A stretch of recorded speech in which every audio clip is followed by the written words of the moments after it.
How do you make a sequel to one of the greatest movies of all time that push animation and creative storytelling forward in ways we never expected? You spend 5 years with the largest animation crew in history and end up making something that in some ways might be even better than the first, as crazy as that sounds. Yes, I am here to tell you that Spider-Man Across the Spider-Verse is about as good as movies get, and then some.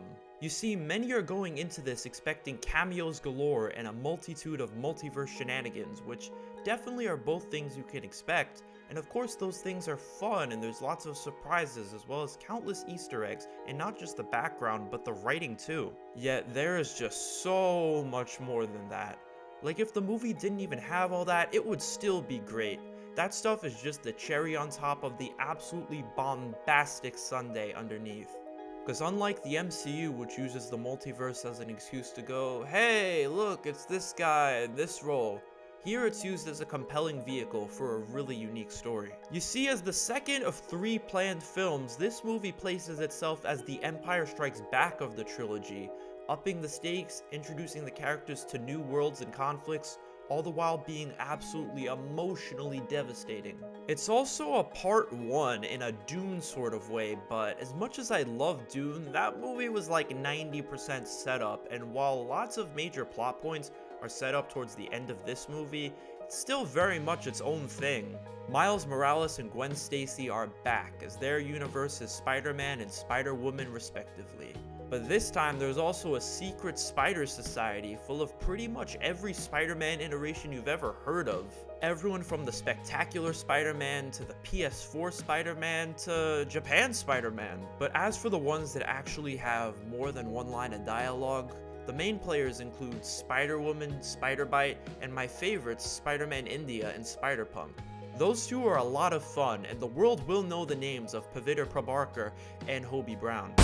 How are you even cooler under your mask? I was just cool the whole time. Oh, and there's of course Miguel O'Hara, aka Spider-Man 2099, an absolute ferocious force to be reckoned with. He was even nicknamed Property Damage Spider-Man by the animators due to the amount of destruction he often leaves in his wake. He's also played by Oscar Isaac, who probably gives the best voiceover performance in this film, because even though he wasn't the villain per se, I still felt him to be a very threatening force. Another great voiceover performance was Jason Schwartzman as the Spot, the true antagonist of this film, who on the surface appears to be a goofy villain of the week, but is actually something far more sinister.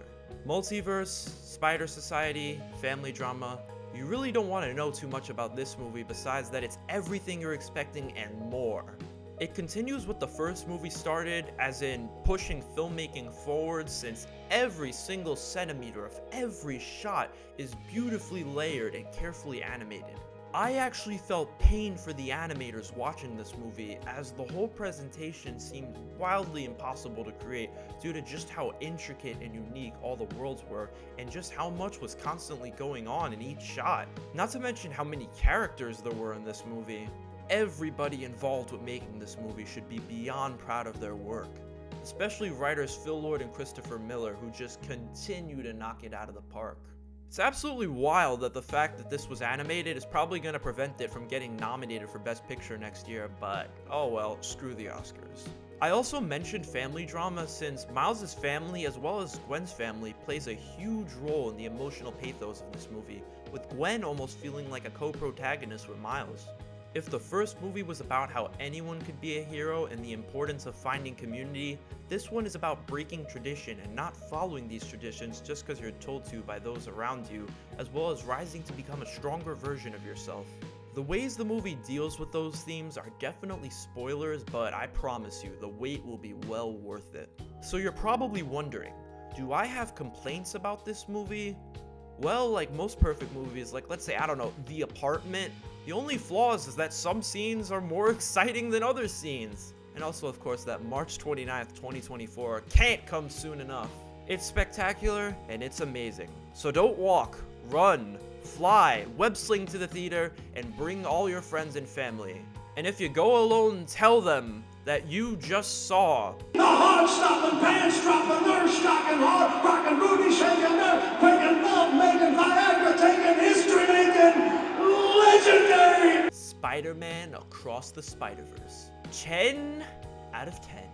Thank you for watching this video. Subscribe for more videos just like it, as I hope to get more videos up soon covering all the movies coming out this year. Now have a great day.